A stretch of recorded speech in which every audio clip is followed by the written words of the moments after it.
রব্বুল আলামিন জানিয়ে দিলেন, হে রাসূল আপনি বলে দিন, কুল ইন্নাল মাউতাল্লাযী তাফিরুনা মিনহু, যেই মৃত্যু থেকে তোমরা পালায়ন পর, যেই মৃত্যু হতে চাও না, যেই মৃত্যুর কয়েক মিনিট সময় পাইলে, কয়েক ঘন্টা সময় পেলেও তুমি সিঙ্গাপুর চলে যাও অথবা আমেরিকায় চলে যাও, মাদ্রাজে চলে যাও তোমার জীবনটাকে বাঁচানোর জন্য, সেই মৃত্যু তোমাকে ধরবেই। ফাইন্নাহু মুলাকিকুম, সেই মৃত্যু তোমার সাথে সাক্ষাৎ করবেই।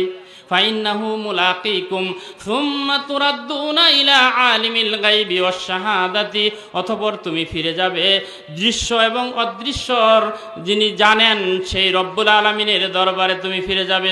সুম্মা তুরাদ্দুনা ইলা আলিমিল গায়বি ওয়াশ শাহাদাতি ফায়ুনাব্বিউকুম বিমা কুনতুম তা'মালুন, এবং তুমি যা যা করেছো সব কিছুই তোমাকে জানিয়ে দেওয়া হবে। কথা বলেন ঠিক কিনা? তাহলে মৃত্যু যে কোনো সময় আপনাকে আমাকে ধরবে।